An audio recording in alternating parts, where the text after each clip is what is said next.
Welcome everyone for this evening's event. You can sit wherever you'd like tonight. We're not going to have you sit in neighborhood districts. We'll do that again next week, but this week, this is more for all of us, so you can kind of intermingle at tables. I'm Zach Samara. I speak for a wider group of the Hometown Collaboration Initiative, the HCI team that you guys are kind of a part of now as we work through Logansport Reimagined and kind of envision together how we can create a uniquely better community. If you're joining us for the first time, welcome. If you've been here a few times, thanks for coming back. On your tables are some things that I just want to make you aware of. If there's maps in the middle of everyone's table, those were the first kind of handout we gave. It divides the city of Logansport into 5 neighborhood districts. We understand, and we've had some pushback. We realize that neighborhoods are smaller than that, and we could have divided into 25 different groups. But we realized as we were getting started, we didn't want to just say there's one group for all of Logansport. We wanted to make some type of division. And so we hope as this moves forward and gains momentum, that there will be other subdivisions and neighborhoods will self-assess, and some already have, and they're a part of something bigger than that. And so thank you so much for kind of bearing with us as we kind of created those 5 neighborhood district divisions. There's also some postcards on the table. One says, I love Logansport because. If you haven't filled one of those out, feel free to fill one out. There's Sharpies in the back we can get to you, and we'll hang it up on the wall. There's about 100 that have already been filled out. The other one last week was a little bit harder for I think a lot of people. It was I love my neighborhood because. My dream is that if we ask that question in a couple of years, as this program gets up and running, quickly things will come to mind of reasons why you love your neighborhood. And instead of just having about 10 of those filled out, there'll be a lot more. The final thing in the middle of your table has 2 blanks on it. And hopefully you've seen these around town, but the first blank is for a person, an organization, an entity. And you would say, blank, you're already making Logansport uniquely better by. And so this is a way to encourage others. So feel free to take those postcards, even if you've taken them before and you want to take them again and fill out some things as we kind of think about Logansport and creating a uniquely better community. The other 3 things really on your table today, there was a green and a yellow sheet. Today we're going to learn about creatively engaging the community. And so just some questions for you to think about. And if you write them down, you can leave them on your table because we're going to be gathering them at the end. The green sheet is saying if someone kind of gave you a call and said, hey, I'm thinking about moving to Logansport. I'm just looking for a place to live in the Midwest. I'm going to stop by Logansport. What 3 places, if you could come up with 3 places, would you take them? So they're not a tourist. They're actually thinking about moving their family here. Where would you take them? I won't give you my 3, but it might be hard for you to think in that terms, but just think of the ones you can think of and write them down. The yellow sheet says, what would you like to love in your neighborhood? So you might not love it yet, but if there was a little focus giving that would kind of make it the awesome thing it could be, you would say, this is the one thing I think of in my neighborhood that I would like to love. If we could just focus here and make some changes here, I would really love it. I don't love it yet, I just would like to love it. So feel free to write those down as you're thinking about them tonight and leave them on your table. You can also discuss them with your table mates later. The final thing, and we give something small away kind of each time just as a reminder of Logansport Reimagined, is a puzzle piece. Real quick, just to get you talking before we kind of listen to other people for a while, share with the people on your table the largest puzzle that you have ever personally helped put together. Feel free, you can talk amongst yourself. What's the largest puzzle you've ever put together?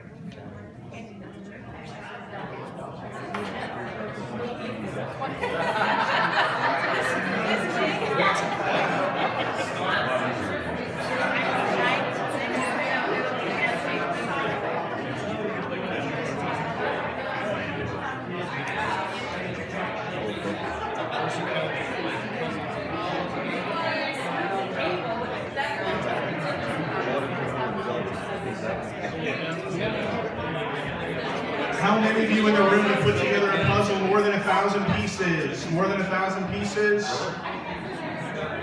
Good for you guys, not me. Here's the thing, we're talking about creative engagement tonight. Have you ever tried to put together a puzzle without the box top? Even with the box top, sometimes, if you're like me, you think this piece goes there and you keep trying to push it and it doesn't seem to fit, and what you thought should have been on the right edge ends up being like over here. And then if you're like me, sometimes my family does this a lot. We'll get started on a puzzle, then we'll put it under the bed, then we'll bring it out again, and we'll work on it, and then we're missing pieces. I know that's ever happened to you. This is kind of like how communities work, right? We all have a vision of what Logansport Reimagined might look like, but none of us really has the box top. We're all our own piece, and some of us really think we fit in a certain spot. Some of us think like we're really not a leader, but really later down the road we might find that we are. Some of us think I'm not the one that makes ideas into action, and we're going to find out later that we might be. Others might need to take a back seat who think we should be in the front seat. And some of us will have to kind of twist and turn, and we're going to find that we might fit in a specific spot, but we're all needed. And the reality is, the puzzle that I gave you tonight was a 300-piece puzzle, and we have probably about 60 people in the room. There are people missing that can make Logansport Reimagined what it can be. And so tonight we're talking about how do we creatively engage our community to get more pieces involved and to help people find and take ownership of the piece they are in making Logansport Reimagined what it should be. So you can take your puzzle piece home, you can try to put a puzzle together without a box top, but more importantly, we just hope as you move forward, you will be engaged in this. You will realize that if you aren't engaged, there's a piece of the puzzle that is vital, that is missing. And you'll also be thinking about, as you look around the room tonight, who are the people in my neighborhood, in our community, that need to be here, that they're missing, and that we're never going to have the box top that we should have of Logansport unless we kind of invite them to the table and find their place in the puzzle. So that's what the puzzle piece is about tonight. I'm going to have Brian come up and introduce our first presenter tonight.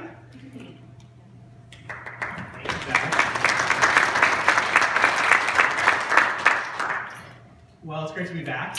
Another great turnout. Thank you all for being here this evening. I know it's a gorgeous evening, one of the first gorgeous evenings we've had, so kudos to you for showing up and for engaging in this process. I'm going to introduce Sean here in a second, but I just wanted to let you know, last week in my presentation, if you were here, I referenced an artist named Matthew Mazzana who go out and look at some of his work for inspiration. But I made sure I was clear that you can also look at yourselves for inspiration. And just to reiterate that, so I was talking to someone from Washington, Indiana today, right before I got in the car to come here, and they're in the HCI process as well, but they're behind you guys. They started later in the process. But they were telling me, the one I was talking to was telling me, that they spent a big chunk of the last meeting learning about Logansport Reimagined and what you're doing here. They watched the videos that's posted on the website. They had some discussion about some of the great activities you're doing and some of the great turnout you're doing.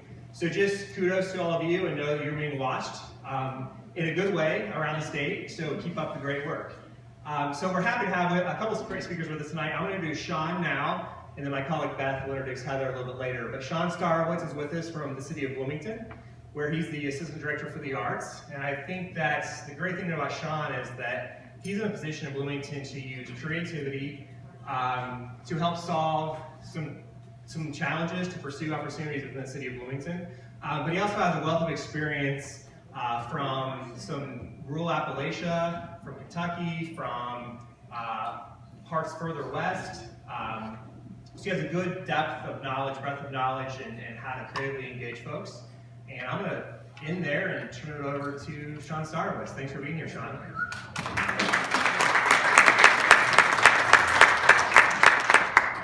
Thank you all so much for making it out this Tuesday night, and I just want to thank Zach and everybody involved with HCI, Brian, and for having me. I'm going to talk a little bit about Bloomington work a little bit later in my talk, but really I'm going to talk about some previous experiences and projects that might kind of just inspire you all to think a little bit differently. So I approach all of my projects I come from as being an artist first. I'm not an administrator, I'm not a bureaucrat. So there's this kind of process that I've gone through over the years where I've really been focused on the role that arts play in community development. So a lot of the conversations you guys have been having in your community is something that I've been focusing on my entire career on.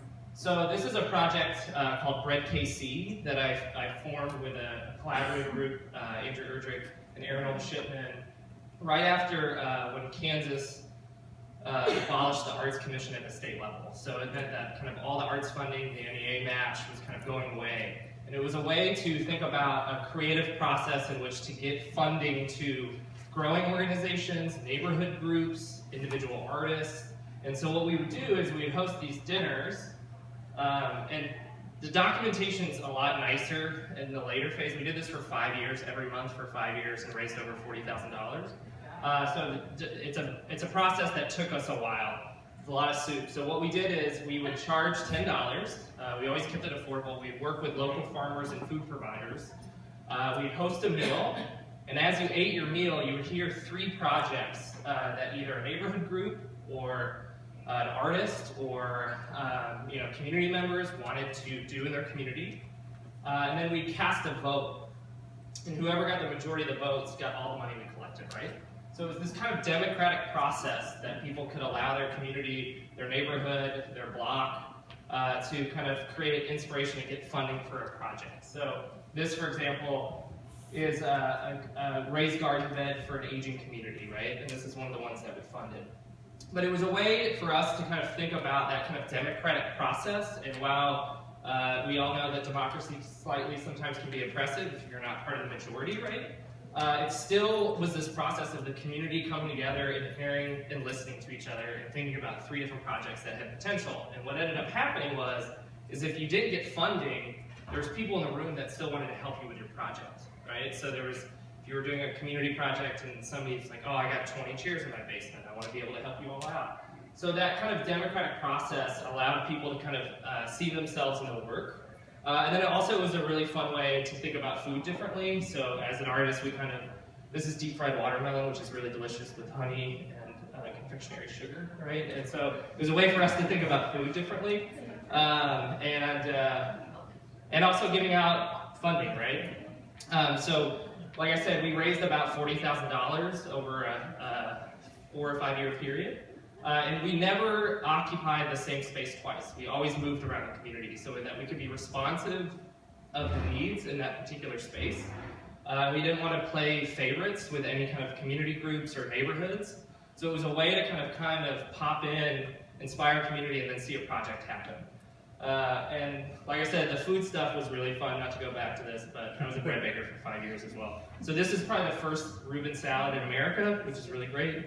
We also I'm from Kentucky originally, so this was hot browns, which I brought to the Midwest, which is always fun. But also, like I said, it was a way to think about that community process and allow people to see themselves in it, and also fund awesome projects.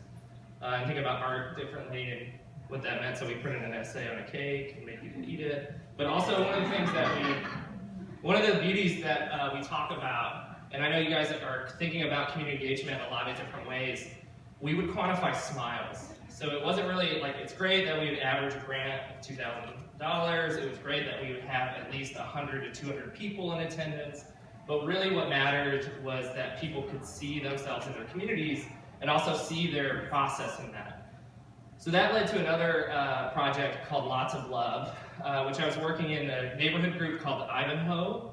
And it was a particularly disenfranchised neighborhood for a lot of different reasons. A highway came through in the 70s, shifts in the economy, a variety of different strategies that kind of really oppressed the community over a long-term period.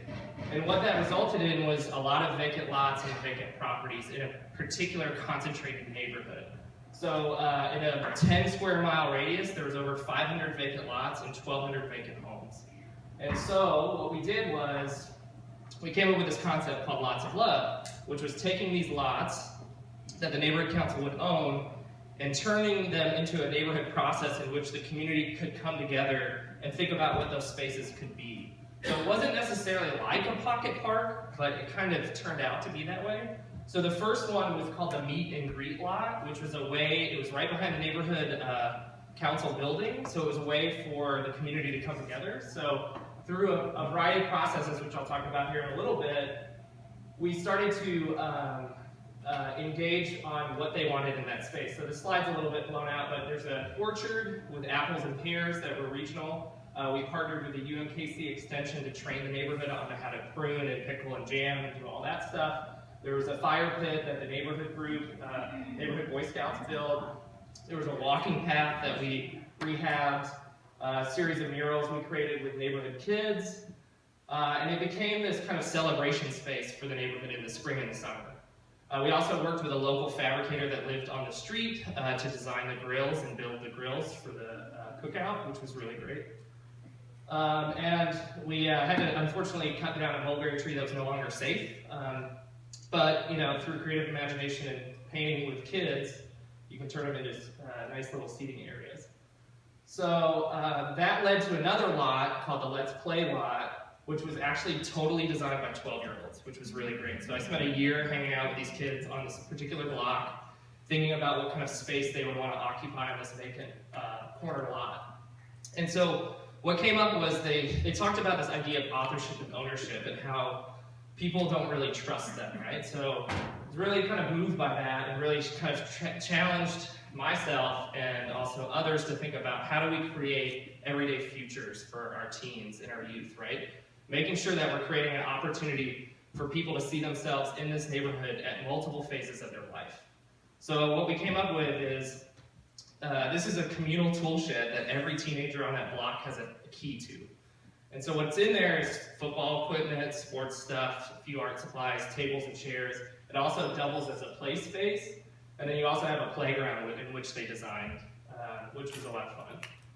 So it's that kind of opportunity, and this are the majority of the kids that we worked with.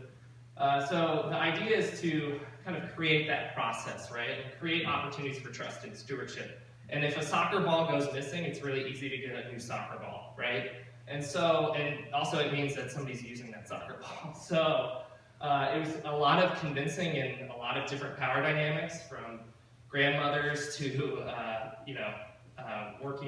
working parents, but it was an interesting process, and the lot still works. I'm no longer involved in the project, but what we did is to create further stewardships, we hire summer interns that are paid to maintain and do maintenance on these two sites. There's also a variety of kind of gardening lots that we set up, and also a farmer's market in the neighborhood of Ivanhoe that still went from 2 vendors that grew on their lots adjacent to their property. Now it's up to 25 vendors in this neighborhood, which is really great. So it's people inspiring and cooking and growing with each other. So one of the ways we came up with a lot of these ideas was playing dominoes. So it wasn't through this kind of community engaged process of like having a lot of meetings, but it was really kind of meeting people with where they were at and kind of talking about public space differently. So the meet and greet lot was totally designed over playing dominoes once a week for about a year, right? So it's kind of that interesting process to think about, like what Zach mentioned with the puzzle pieces, like what can be made over time as people make over a 1,000-person puzzle. So that domino process led me to do a project actually in Los Angeles, California, which is about development of a train line that came into a community. And so there's a train domino game, and I was really inspired by that process by playing dominoes, that I created a new version in which community groups could apply words to changing issues in their community. So the idea is that you play the train game, but you're playing words and you have to articulate to each other what these kind of issues are in your community. So you actually have a common process to go through with challenges. So specifically in LA, there was a lot of development pressure. And so the first key word is development. And then you have to either say development leads to displacement because it leads to broader economic impacts on my property values or whatnot. And so it was a way for people to come together and think creatively about their challenges, but also to articulate in a way that's not kind of butting of heads and that kind of tension that grows in communities where you do have external pressures, right? So, and then we also left blank spaces for people to kind of fill in. So that says car culture and stuff like that. So there's a set of these that are kind of out in the community in LA and a few other places. I also ran a space in Kansas City for a year called the Talk Shop, which was specifically about engaging the community on changes in the community. So what we did was every month we would pop up with a new exhibit, and we would engage the community about whatever they wanted to talk about based off of our first project, which was called Where's Your Third Space? So it's not a space, your third space is this idea of it's not necessarily where you live, it's not necessarily where you work, it's that like Cheers, right? The Cheers bar, right? Where you go and hang out. So we designed a whole year's worth of programming around people's third space so that we could help articulate what kind of was the shortfalls in the community, what needed to be built in that kind of community, and then also kind of giving an opportunity for people to be engaged in that process. And it was a lot of fun. And then we also did this really fun project too, called the funeral parlor, which is where you would put bad ideas to bed. And so what we did is we would invite residents and community members from across Kansas City to come together and use this space as a way to have a wake for a bad idea. So this was the one I gave on the creative class, which is kind of an economic strategy that's been proven to be a little tricky. And so for 20 minutes, it was a way to kind of use humor as a way to open people up, but also hopefully inspire the community to have the language and the vocabularies needed to kind of challenge ideas that they might hear, they might agree with, or they might disagree with. So it was kind of an interesting process. This was a project that I did also in Madison, Indiana, called Imagine Madison, very similar to Logansport Reimagined, but not as extensive as the work that HCI has been doing. I was only there for a week, so I get to take all the glory as being an artist, like parachuting into a community and inspiring them, right? But this was solely just with high school students. It was a really great process where I engaged about 300 high school students for a week straight, and we reimagined Madison. And so there was this growing tension in the community from high schoolers about the division between the highway and the bypass and the downtown. So we folded that, basically. Like, we threw out bureaucracy, we threw out finance, we threw out kind of the reasons why people can't think through new strategies. And so the idea is, like, literally one of the students was like, I want to fold our city in half because I live out by the bypass and I love our old buildings. So this was one of the images that they came up with. We also took the old Elks Lodge building, which had been sitting vacant for a couple of years, and put in this community garden. This is a project of a lost opera house that used to be on downtown Madison that's now a parking lot. This is actually a project they're still working on right now, which is they're going to project the building in that space at night, which is really cool. But we did an exhibit and invited the mayor and the Chamber of Commerce. They presented models and business models of what the Elks Lodge could be, a variety of collages about the city. Somebody wanted to turn it into a go-kart ring, which is really rad. And then also, like, these quotes, right? This is by like a 16-year-old kid that lives in Madison, right? And I go back to that everyday future thing, right? We got to keep thinking about how do we keep people there. And so we also created this temporary monument. So I took a sentence from each student's statement about if you could reimagine this place, what would it look like? And so we made kind of a monument piece to that. My slides got a little bit out of order. So now I'm in Bloomington, and I'm an art director, so not denying who we are, right? Bloomington, great film, by the way, on not just Bloomington, but placemaking in general. This is like, I think the canon of creative placemaking is in this movie, right? So one of the things that I've been thinking about a lot is like data and process. And so one of the things that I'm looking at is how we're being equitable of city services. And lo and behold, cities aren't always the best. And so this map shows parks, potholes, and public sculptures owned by the city. And what I'm looking at here is are we being equitably distributing our services? So, and we're not, if you look at the map, because where you have more potholes, you're less likely to have a park, and you're less likely to have public art. So I need to fix that, right? And so that's one of the strategies that I'm looking at. But if you live in a place where there's more parks and more public art, you're less likely to have potholes. So we're working on that. I've only been there about 2 years. So this was a project where, once again, I managed 2 grant programs at the city. And this was led by a neighborhood group to do a community mural with teenagers in the Maple Heights neighborhood. It was through a youth center called Rhino's Youth Center. And so what we did is we hired an artist to work with the teens and come up with color schemes that Bloomington meant to them, and also creating like mind maps of what Bloomington meant to them. And then the artist worked with the teens for about 8 weeks and came up with this mural on this bridge overpass in the Maple Heights area, and we spent 2 weekends painting the bridge. It was a lot of fun. And it also was a way to kind of inspire neighborhood engagement and neighborhood pride. Maple Heights is kind of one of those neighborhoods that didn't have any public art on that map. And so it was a way for them to kind of work with the neighborhood association and the neighborhood group, some of their elders, but also to kind of create a space for themselves within the city. Another thing that we do, we actually got a quick grant from the state to do this HOP toolkit. And so what we do is it's a qualitative assessment tool. So we pop up and we ask questions about the city and how we're doing, and we actually collect that through chalkboards.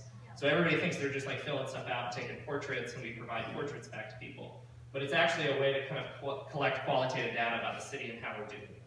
And then we pop up at various neighborhood events, and we also allow the community to check out the toolkit. So it has like life-size Jenga, life-size checkers, Connect 4, which you can get life-size, which is kind of amazing. So a lot of board games and a lot of stuff like that. It has a little putt-putt course and all that kind of stuff to kind of get people thinking and acting differently together. And so, like, what do we not do? Like, what do we need to do more of? Attract more innovators, right? What is your culture? What is your story? So these are just kind of a variety of different kinds of questions and approaches that we take through one of the programs that I manage at the city. And so, and this just happened on Sunday. This is our street fair it's my first street festival that I organized. We had about 7,000 people show up. And what I'm getting at here is that we have to create systems. Who here has seen Field of Dreams, right? The majority of people. So like, I love that movie, but Kevin Costner got it so wrong. Like, building it, they will not come. People have to recognize themselves in what you have built, right?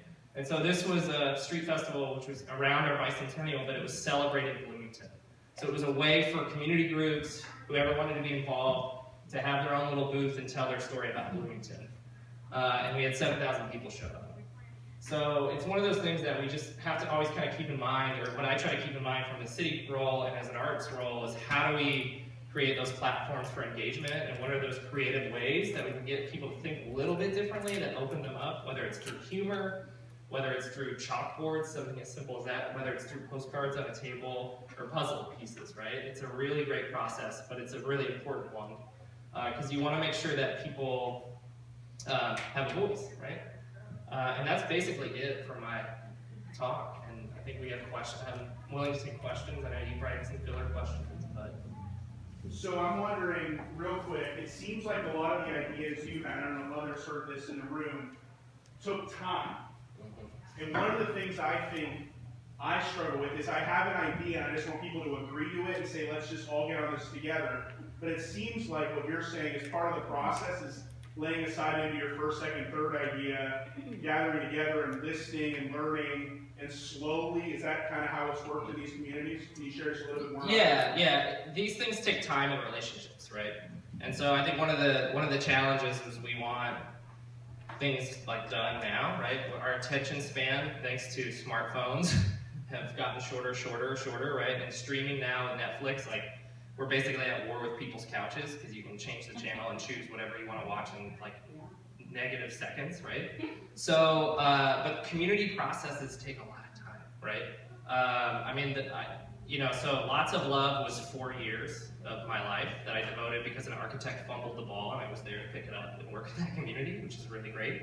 And I cherished, like, while it was a process, and I was kind of moonlighting as a bread baker when I was doing that project, it was a lot of fun because I got to meet a lot of different people, but also it was a way to think about, and one of the things that I learned in that process is a couple different things. One, we have to be creative about community engagement, both when we have meetings, like tonight is great, and that's great that there's so many people here, but there's also people that are working in the service industry that are not here because they have a job in the service industry. So what are the ways we are engaging that? Or, I think about city council meetings. Bloomington is notorious for city council meetings going to 1 in the morning. That is totally unfair to our citizens.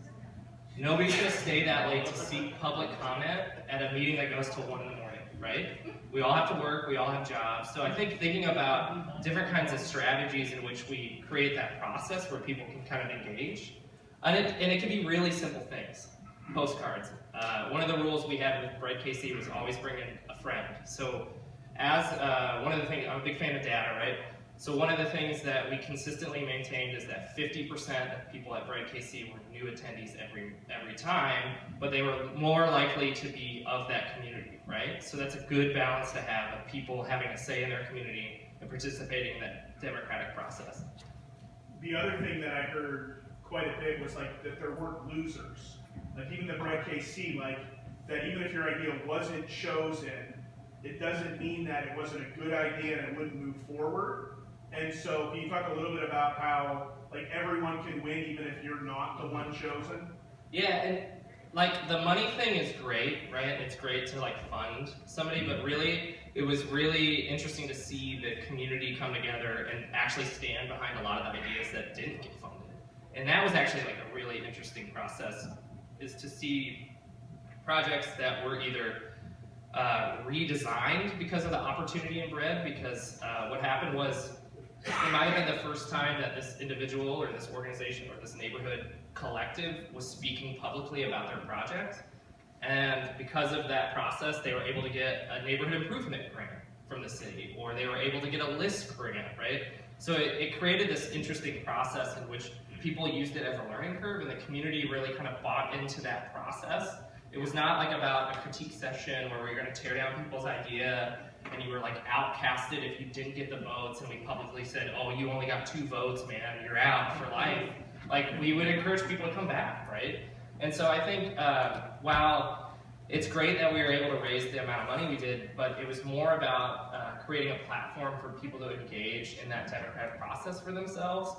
And then also thinking about like, what are the opportunities for collaboration? So a lot of times as well, either depending on the nature of the project, whoever got the funding would actually work with either previous bread applicants or people that didn't get funding at that particular dinner. So it was a really collaborative process.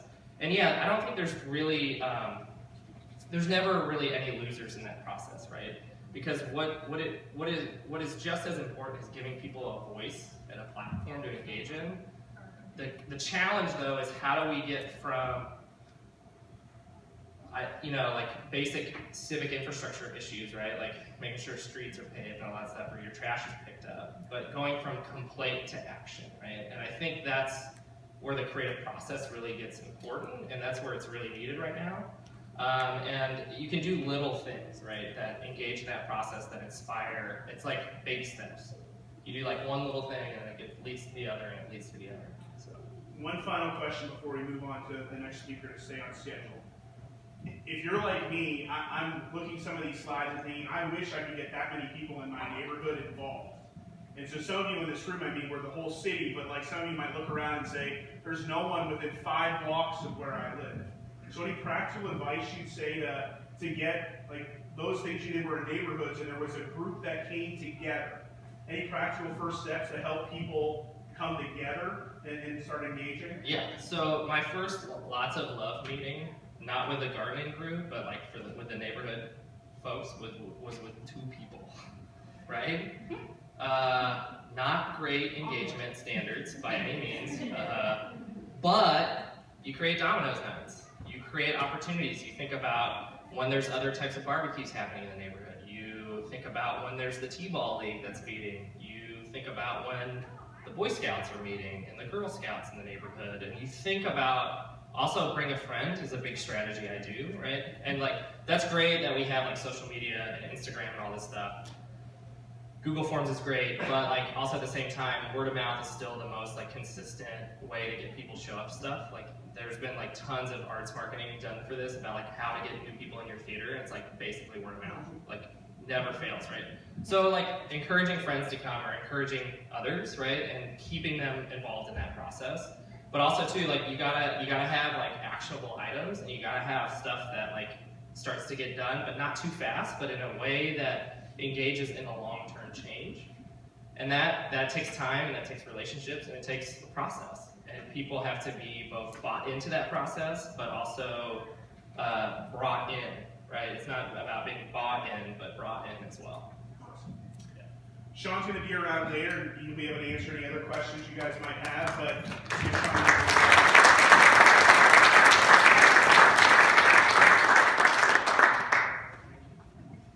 Thanks, John. Thanks for being here, and thanks for those creative and several ideas. Our next speaker tonight is Heather Williams, and Heather Williams is from Ball State University with Building Better Neighborhoods. She's been in the position several years, and she's going to share with you some of the things that they've been doing recently to turn some of the more neglected areas, more neglected neighborhoods in Muncie around, and what can be done maybe in some of your neighborhoods as well. Heather? Thank you, Beth. There's probably going to be some overlap in these conversations. Oh my gosh, like that was amazing, and the photographs were fantastic. You could tell that he was an artist. Not quite so much here. So there's going to be more text, fewer pictures. But first, I'm gonna kind of explain who I am and what I do, so that you know. If you have questions in the future, I want you to come to me. What I do is I work in the neighborhoods in Muncie. I am the program manager for Building Better Neighborhoods, which was created in 2014 from a grant from the Ball Brothers Foundation. So only about 4 years we've been doing this in Muncie. But interesting enough, like I inherited neighborhoods. Like I didn't have to create these. Muncie was already broken into 48 neighborhoods when I got there. So there was already that structure in place. In 2010, there were 5 neighborhood associations that were meeting. Today, there are 28. So we've made great strides over the last 8 years to develop the neighborhoods and to get people engaged and meeting. So I just put these up here so you guys can see. I do work for the university, so there are certain goals that are set for me through the program. I am supposed to organize, train, and assess fully functioning neighborhood associations, inventory, deploy, and evaluate the resources of Ball State University, and bring those resources out into the neighborhoods. Manage, support, and align the community's nonprofit sector, and develop and manage an overarching project evaluation system. So those 4 things basically break down to the fact that I take the university's resources, I take immersive learning classes out into the neighborhoods, and we work to develop those neighborhood associations depending on the needs of the individual neighborhoods. So when I talk about immersive learning, that's kind of Ball State's tagline. Our effort is to get the students out into the community so that they're having real world experiences that they can then take back into the classroom, and they can put on their resumes. They can say, hey, I've done this, hire me. So in just 1 year, we worked with 8 projects in 8 neighborhoods, 99 total students, affecting over 13,000 Muncie residents. So one example of some of the work that we do, which is really kind of exciting, is we work with urban planning students out in the neighborhoods doing actual neighborhood action plans. So the students come out, they listen to the community needs, they have community meetings, they're the boots on the ground, which is awesome that we have that resource. We have 15 kids every semester that are out doing survey work, that are out interacting with residents on the neighborhood level, and then holding meetings, gathering data, and then presenting fully functioning neighborhood action plans at the end of that semester. So that's awesome. And you can take a look at those action plans on our website. I'll talk about that in just a moment, just to get an idea of the work that the students do. So one example of an outcome from those neighborhood action plans, the Blaine Southeast neighborhood is on the southeast side of Muncie. It is historically African American, lower income. It's the kind of place where there are lots of potholes. We don't have any public art really in Muncie, so none of that. And no public parks. So they took the data, the neighborhood association here in this photo, they took the data that the students gathered in that neighborhood action plan, and they were able to write a grant to Kaboom Foundation, and they got $15,000 to build a community park. So they purchased the lot, they became a 501c3, they got the grant, and then they themselves built it. So it was a individual build. They didn't have a hired crew come in and build it. That was why they kept the cost low. But they built that park, and now the kids in the neighborhood have a safe place to play, which they did not before. I want you all to have this website. I brought some magnets. We have these magnets with the City of Muncie's neighborhoods on them. This is where we keep our resources, and we spend a lot of time and effort developing this website. So we have all the neighborhood action plans on there. We have different toolkits. We've developed, and I didn't actually bring it up here with me, a neighborhood organizing workbook.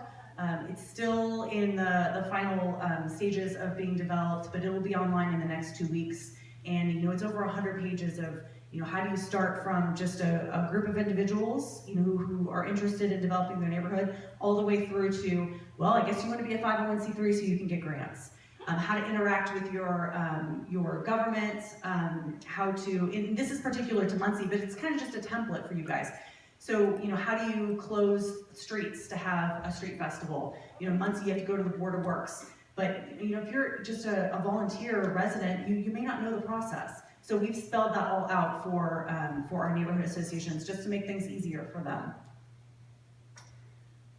We also, through Muncie neighborhoods, Building Better Neighborhoods, we hold training sessions for neighborhood associations or individuals who are interested in neighborhood development. So, we look at really the needs of the residents, and that changes every year. This year, we're doing sessions on government, how to interact with your local government, how to interact with your state government, how to interact with your county government. We also do sessions on just, general leadership development, meetings 101, marketing, how to set up a Facebook page, a web page, all those types of things. And we partner with Schaefer Leadership Academy. I don't know if you guys have something similar here in Logansport, but it's a nonprofit that does leadership training. And if not in Logansport, I'm sure there's a regional entity that you may be able to work with here locally.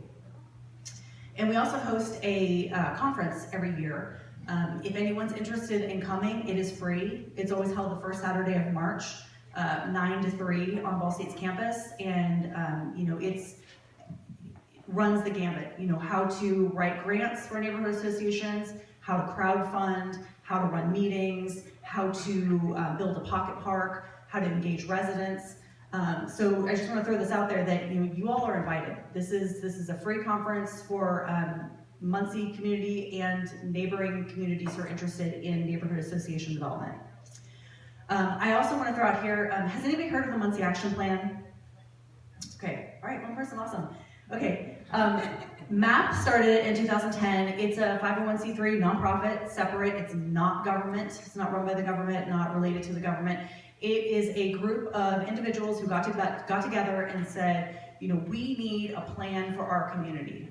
Community-wide plan that's not Republican, it's not Democrat, it's just resident voices.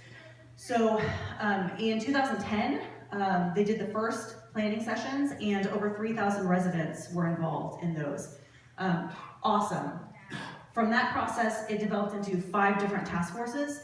I'm actually the task force leader for Fostering Collaboration, which is neighborhood association development. And task force 2 has a number of goals. I'm not going to read them to you. One of the most important things that we do, I will say, is we host a monthly meeting called the Neighborhood Leadership Council meeting. So we take all of the leaders, they don't have to be presidents, they could be anyone who says, hey, I live in Sky Park and we don't have a neighborhood association, but I'm an interested person.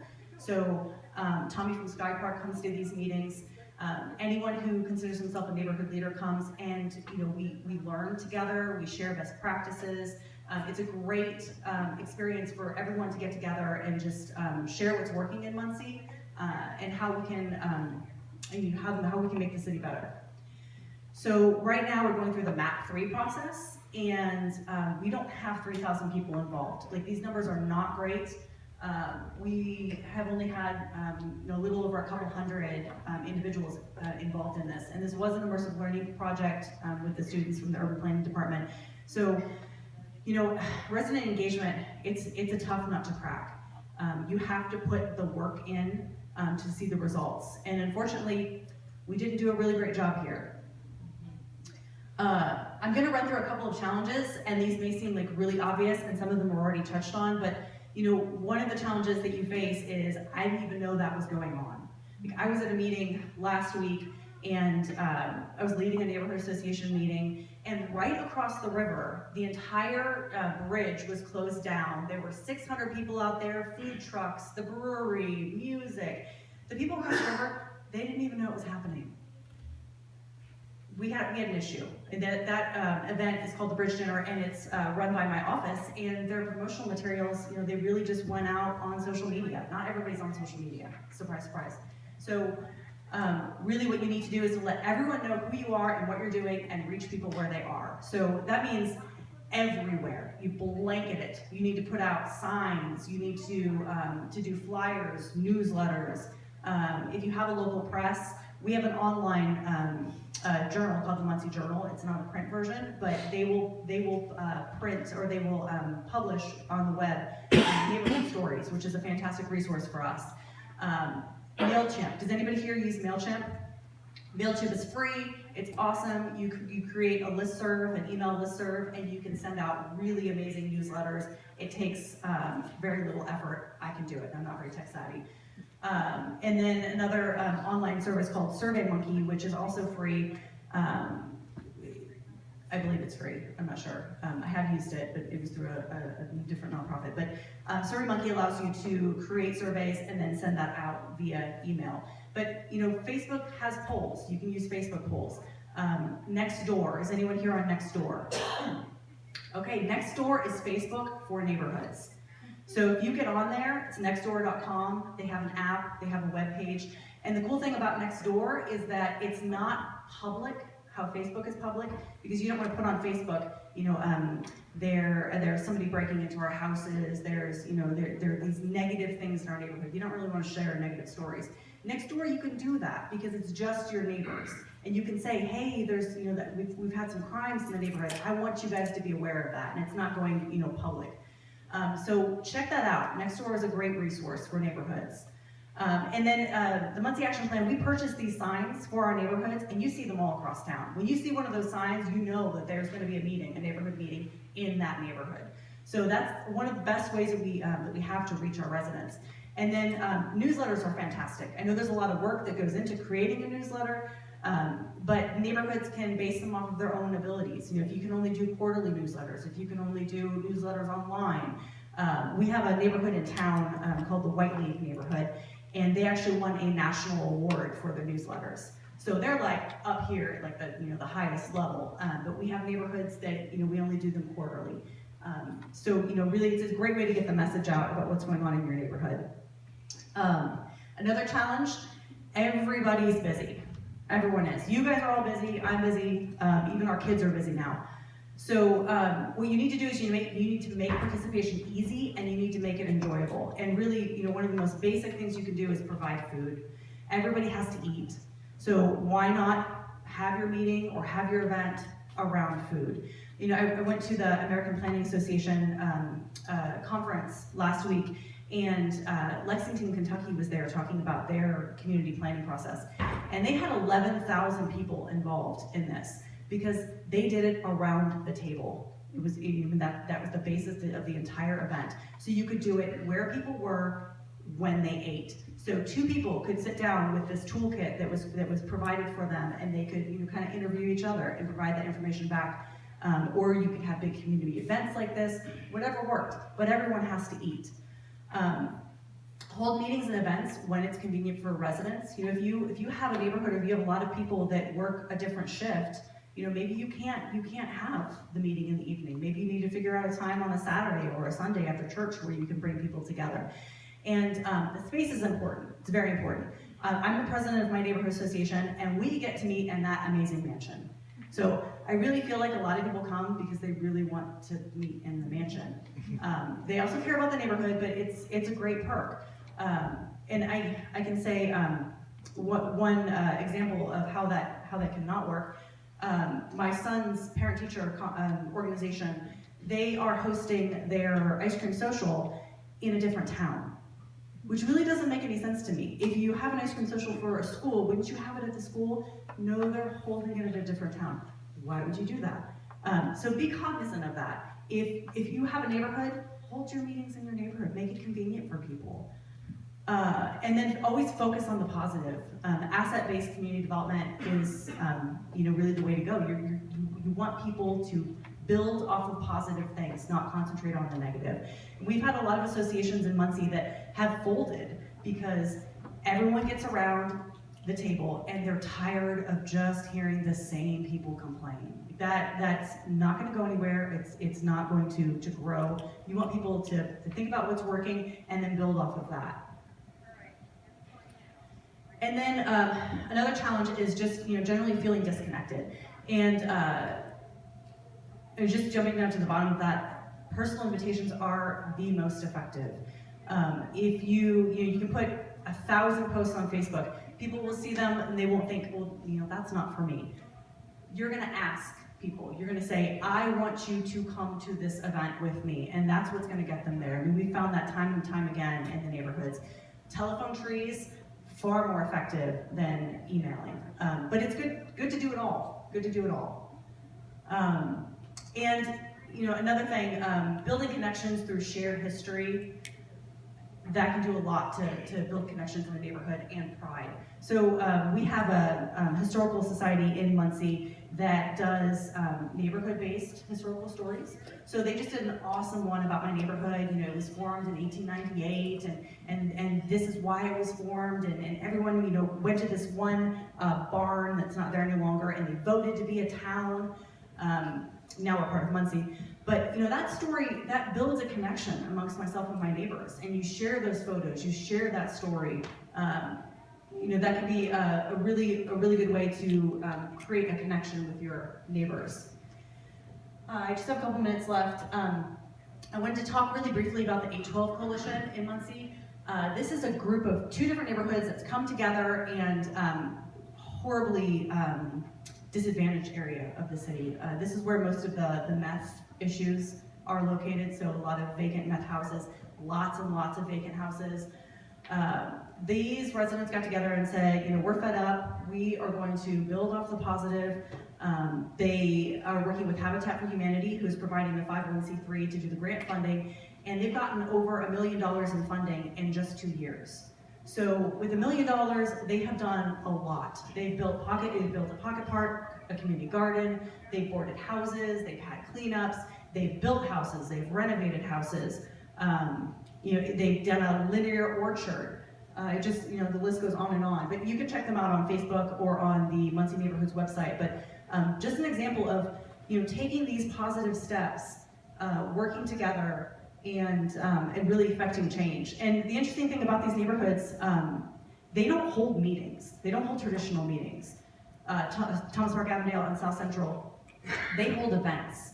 So they know that people are busy. People want to feel engaged. They want to socialize. They want to get to know each other, which is kind of a hard thing to do around tables. So they hold dinners in their pocket park. They hold pop-up events, in the street in front of the Ross Community Center.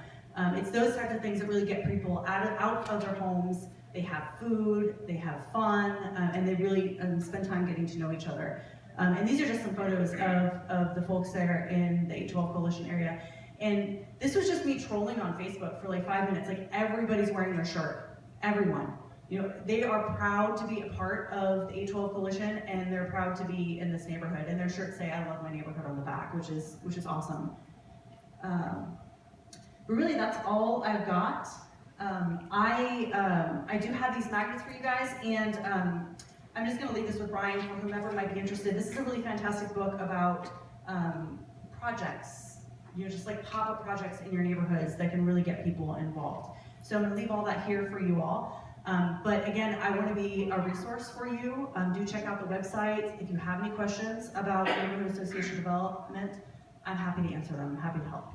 So a couple questions. One is, can you give us you have lots of neighbors that are meeting in their neighborhood. I know a lot of us think, like, what's the third place maybe in our neighborhood? Yours is a mansion. Some of us have mansions in our neighborhoods. But if you don't have like a mansion or a coffee shop, you don't have a brewery yet, like, what are some other creative places? You mentioned parks, but like when we just think of meeting, not taking them to like go somewhere else, but meeting there, what are some things you might think of? We actually have some neighborhoods that meet inside of businesses. So they have conference rooms. Conference rooms aren't used all the time. So we have Pastone is a housing corporation. They allow the Anthony Northside neighborhood to meet in their conference room after hours. Bridges Community Services does the same for South Central. So just thinking creatively. If you look at a map of your neighborhood, just what is a space that's big enough to hold people, and can you convince them to let you hold meetings there? I mean, you'd be surprised. You would be surprised. We have some restaurants as well that have big party rooms that will allow neighborhoods to meet in those spaces. Churches are a given. We have neighborhoods meeting bowling alleys. It just depends on the neighborhood. But keep it as local as possible. There are also some really small associations that just meet in living rooms. And that's fine too. I mean, if people want to open their homes to other individuals, then that's a great way to build community. How have you dealt in your neighborhoods? Muncie, much like lots of communities in Indiana, are going through some radical changes in some of the places in our cities, and so there are people who mourn the loss of how it used to be, or people are excited about some new changes. How do your neighborhoods kind of find ways to like mourn well but celebrate at the same time and not kind of abandon the people who have been in the neighborhood for years as new things are happening? Does that make sense? Yeah, absolutely. And that can be really tough because oftentimes it's those individuals that speak the loudest about, you know, how things were. And how things were is fantastic. Like, absolutely tell that story. And, you know, in all reality, you can spin about any story in a positive way. So you just have to learn to do that. I mean, you have to take, you know, what may be, good, bad, and tell the good side of it. You know, we have areas in Muncie that are really negatively affected by meth. You know, we don't focus on the meth side of things. We focus on, we are rehabbing these houses. Like, and so there, for example, there's a property that nonprofit Eco Rehab that was a meth house. And we tell the story of Norma Rutten because Norma bought that house. And Norma loves it, and Norma is an active member of the association now, and that all came because there was this opportunity. I mean, who thinks the meth house is an opportunity? But you can spin it that way. So it's just, you know, it's just building that story in a positive way. Awesome. Well, thank you so much.